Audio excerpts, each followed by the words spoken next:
इसी प्रकार भक्त को चाहिए कि वे अपने मन को भगवान श्री कृष्ण पर केंद्रित करें और जीवन में अपरिहार्य रूप से आने वाली शुभ अशुभ घटनाओं से विचलित ना। ये वायु हमें सिखाता है।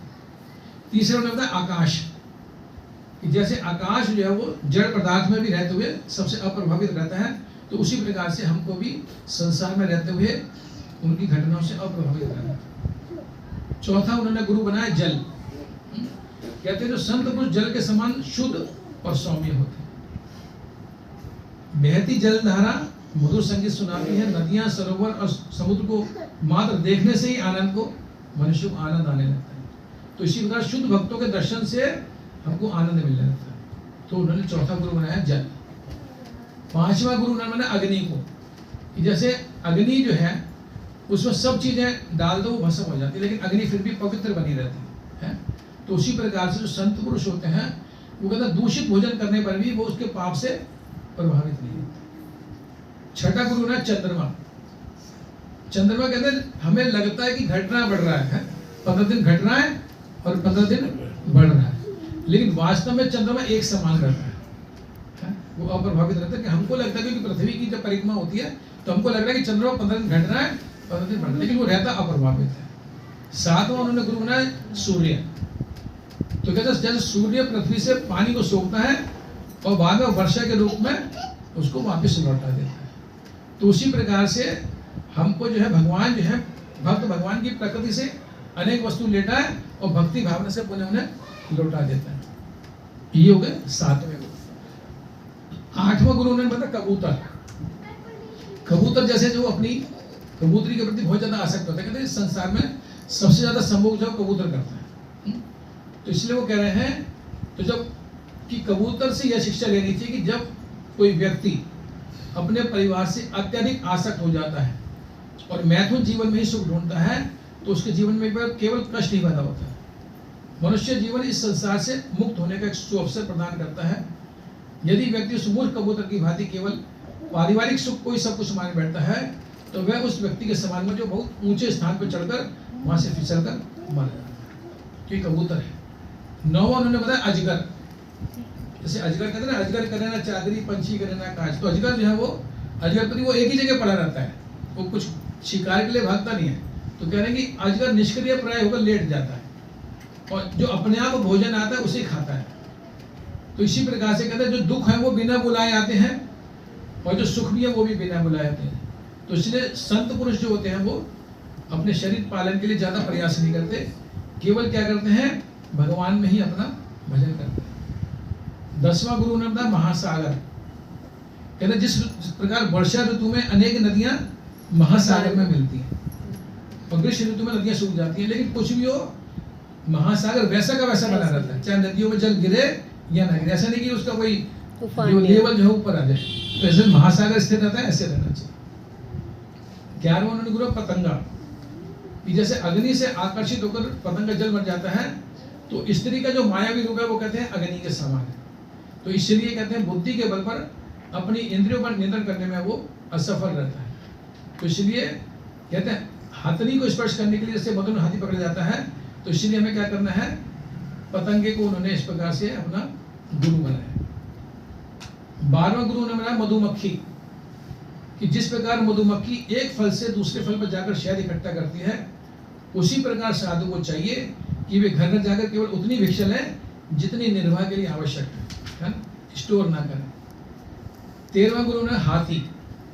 कि हाथी शिकारी की चाल को समझ नहीं पाता, उसके द्वारा भेजी गई हथनी का स्पर्श करने के प्रयास में वे खोदे हुए गड्ढे में गिर पड़ते हैं। तो हाथी को जब पकड़ा जाता है तो दूसरी तरफ हथनी को मान देते हैं और बीच में गड्ढा खोद देते हैं, उसके ऊपर बांस कच्चे बांस रख देते हैं। तो जब हाथी आता है तो उसको गड्ढे में गिर जाता है तो उसको पकड़ लेते हैं। तो कहते हैं इसीलिए साधु को चाहिए कि वह कभी किसी युवती अथवा यहाँ तक कि लकड़ी की गुड़िया तक का स्पर्श ना करे। 14 उन्होंने शहद चोर। कि मधुमक्खी बड़े कठोर श्रम करने के बाद जो शहद इकट्ठा करती है, लेकिन चोर उसको आगे चुरा ले जाता है। तो इसी प्रकार से बुद्धिमान व्यक्ति को लोभ नहीं करना चाहिए। जब वो लोभ करके इकट्ठा करेगा तो कोई ना कोई आगे उस धन को चुरा के ले जाएगा। 5वां गुरु है हिरण। तो जैसे हिरण शिकारी के मधुर संगीत को आकर्षित होकर हिरण को पकड़ लिया जाता है, इसलिए कहते हैं साधु को चाहिए कि हर प्रकार के संसारिक गीत संगीत और नाचने गाने से दूर रहे। 16वां गुरु ने बताया मछली, कि जैसे मछली को पकड़ने के लिए मछुआरा जो है कांटे पर भोजन लगाता है, तो इसलिए साधु को चाहिए कि वह जीव से जुड़े खतरों पर सावधानी पूर्वक विचार करें, है ना, अपने जीव को कंट्रोल में रखें। 7वां गुरु पिंगला।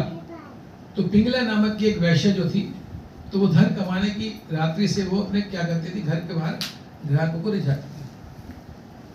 तो वो ग्राहक, वो उसके मन में यही विचार रहता था कि ग्राहक आएगा, ये ग्राहक आएगा, मैं इसके साथ भोग करूंगी, वो ग्राहक ऐसे निकल जाता था। तो वो इसी प्रकार से पूरी रात खड़ी रहती थी, कोई बार कभी ग्राहक नहीं आते। तो वो फिर एक दिन अपने जीवन को धिक्कार रही है पिंगला, और उसने सारी भोग विलास की आसें त्याग दी, और इसी भाव में उसने एक गीत लिखा कि हाय मैं कितने भ्रम में पड़ी हुई थी, अपने मन को नियंत्रित न कर पाने के कारण मैं गिरे हुए पुरुषों से मैथुन सुख की आशा रख रही थी, कि मैं कितनी मूर्ख हूँ कि मैंने उन भगवान की सेवा छोड़ दी जो सबके प्रिय हैं, और उन तुच्छ पुरुषों की सेवा करने लगी जो कभी मेरी वास्तविक इच्छाओं को पूरा नहीं कर सकते। तो इस प्रकार से उन्होंने 7वां गुरु बनाया पिंगला नामक वैश्य को। 18वां गुरु ने कुरर पक्षी को, क्योंकि जो कुरर पक्षी जो होता है उसको बहुत समय बाद कोई शिकार नहीं मिला। बाज, जो कुरर माने बाज, तो इसलिए कहते हैं कि हमें भी अपनी संपत्ति को आसक्ति त्याग करनी चाहिए, क्योंकि ये जो अंततः हमें दुख की ओर ले जाता है। पतंगा का एक बार दोबारा बताइए। पतंगा का आपने बताया था ना? पतंगा जैसे जल में वो जब अग्नि होती है, पतंगा उस अग्नि से आकर्षित होकर उसमें जाता है तो वो जल के मर जाता है। तो इसीलिए उन्होंने बताया कि इसी प्रकार से स्त्री का जो माया रूप है वो अग्नि के समान है। तो जब हम स्त्री की तरफ आकर्षित होकर जाते हैं तो उससे क्या हो जाता है कि हमारी इंद्रियों का जो नियंत्रण है वो समाप्त हो जाता है, तो हमारा जो हम अपने पद से जो है वो नीचे कर जाते हैं। तो यहाँ गुरुर पक्षी का होता है। अब बताया 19वां बताओ ना, शिशु, छोटा बच्चा जो है। तो जैसा जो छोटा बच्चा होता है उसको ख्याति, परिवार वगैरह इससे कोई चिंता नहीं रहती है, तो जैसे वो अपने आनंद में अलग रहता है, तो उसी प्रकार से जो साधु जन है वो भौतिक कार्यों और उपलब्धियों में भी कोई रुचि नहीं रखता। और 20वां उन्होंने बताया युवती।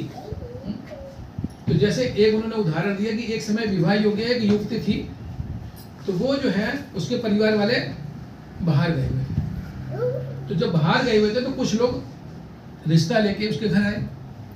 तो जब रिश्ता लेके आए तो उसने उन सबको बिठा दिया कि भी आप बैठिए, तो माता पिता नहीं है, तो वो किचन में चली गई काम करने के लिए। तो जब काम करने के लिए चली गई तो उनका थोड़ा नाश्ता पानी बना रही थी।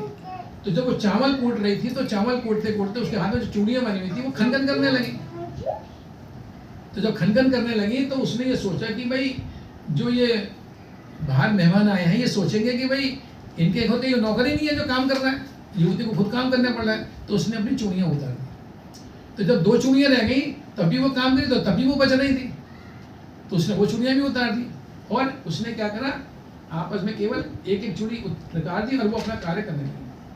तो ब्राह्मण अवधूत कहते हैं कि राजन, तो इस प्रकार से ये इससे ये बनता है कि जब बहुत लोग आपस में एक साथ होते हैं तो लड़ाई झगड़ा निश्चित होता है। जैसे चूड़ियां बजती हैं तो ऐसे लड़ाई झगड़ा होता है। तो यहाँ तक कि जब उसने हाथ में 2 चूड़ियां लगी तभी बज रही थी, तो उसने यहाँ तक 2 लोग भी होंगे तो भी वो आपस में उनके मतभेद रहेगा। इसलिए सब समस्याओं से बचने के लिए अकेले रहना ही सर्वोत्तम है, और कम से कम यदि कोई व्यक्ति भक्त है तो उसे अभक्तों के संग से बचना चाहिए। 21वां उसने अपना बाण बनाने वाला। तो कहते हैं एक समय बाण बनाने वाला जो कारीगर था, तो जब वो बाण बना रहा था तो उधर से राजा की सवारी जा रही थी। तो जब राजा की सवारी जाएगी तो खूब ढोल ताशे वगैरह बजेंगे, खूब शोर होगा।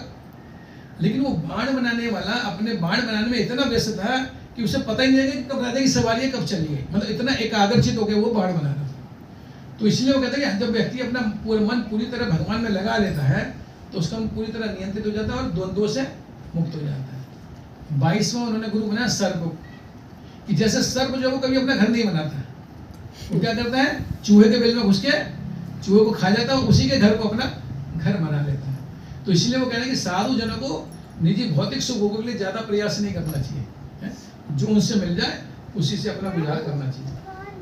23वां उन्होंने गुरु बनाया मकड़ी को।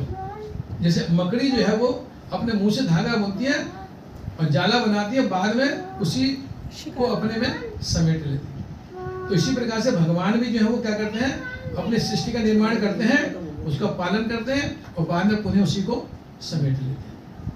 और 24वां उन्होंने गुरु ततैया को, कि ततैया जो उड़ने वाला वो है, तो उसने क्या करा, एक छोटे कीड़े को पकड़ के छत्ते में कैद कर लिया। जब कैद कर लिया तो ततैया रात दिन उसी के बारे में सोच रहा है। जब उसी के बारे में सोच रहा है तो ततैये की चेतना भी वैसी हो गई, उसका शरीर भी वैसे ही हो गया। तो इसलिए वो कह रहे हैं कि हाँ, यदि हमें प्रेम, घृणा अथवा बेवश अपना मन किसी भी वस्तु पर केंद्रित करते हैं तो अगले जीवन में हमें वही रूप, वही स्वरूप प्राप्त हो। तो इस प्रकार से ये अवधूत जो ब्राह्मण कहते हैं, ये 24 गुरु हैं जिन्होंने मुझको गहन जो है ज्ञान दिया, इन्हीं से मैंने सीखा। और कहते हैं ये शरीर भी एक गुरु है, क्योंकि एक ना एक दिन शरीर का भी अंत होना है। तो मनुष्य जो मूल्यवान है, तो इसलिए वो उसको जो दिव्य ज्ञान प्राप्त हो रहा है वो उसको ग्रहण कर ले, क्योंकि एक ना एक दिन जो शरीर जो है ये काम में स्वाहा हो जाएगा। कहते हैं इसलिए मैं विरक्त होकर इस संसार में विचरण करता। इस प्रकार से जो संदेश है भगवान श्री कृष्ण ने उद्धव से कहा। प्रभु जी, पहला वाला पृथ्वी, दूसरा वाला क्या था? जैसे 5 लोग पृथ्वी, जल, अग्नि, वायु, आकाश। अच्छा, जल।